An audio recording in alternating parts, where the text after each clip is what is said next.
বৈষম্য বিরোধী ছাত্র আন্দোলনের নেতৃত্বে গত বছর জুলাই-আগস্ট সংগঠিত গণঅভ্যুত্থান নিয়ে ফ্যাক্ট ফাইন্ডিং আগামী ফেব্রুয়ারিতে প্রকাশ করবে জাতিসংঘের মানবাধিকার বিষয়ক হাই কমিশনার। সুইজারল্যান্ডের দাভোসে চলমান ওয়ার্ল্ড ইকোনমিক ফোরামের বার্ষিক বৈঠকের ফাঁকে বাংলাদেশ প্রধান উপদেষ্টা ডক্টর মোহাম্মদ ইউনূসের সঙ্গে সাক্ষাৎকালে একথা জানিয়েছেন সংস্থাটির হাইকমিশনার ভুলকার তুর্গ। জাতিসংঘের মানবাধিকার বিষয়ক হাইকমিশনার বলেন, জুলাই-আগস্ট আন্দোলনের বিষয়ে জাতিসংঘ ফ্যাক্ট ফাইন্ডিং মিশন চূড়ান্ত পর্যায়ে রয়েছে এবং ফেব্রুয়ারির মাঝামাঝি সময়ে প্রকাশ করা হবে। ভুলকার তুর্গ বলেন, জেনেভায় জাতিসংঘের মানবাধিকার বিষয়ক অফিস থেকে প্রতিবেদনটি প্রকাশের আগেও বাংলাদেশ পক্ষের সঙ্গেও শেয়ার করা হবে।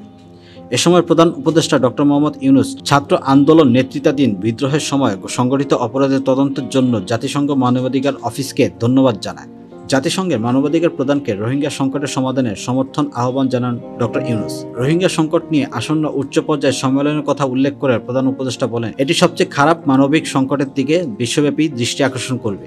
রোহিঙ্গা সংকটের বিষয়ে আন্তর্জাতিক সম্প্রদায় হারিয়ে যাওয়া মনোযোগ ফিরিয়ে আনতে এ ধরনের সম্মেলন অত্যন্ত গুরুত্বপূর্ণ বলে একমত হয়েছেন জাতিসংঘের মানবাধিকার বিষয়ক high commissioner. Desk report, metro TV.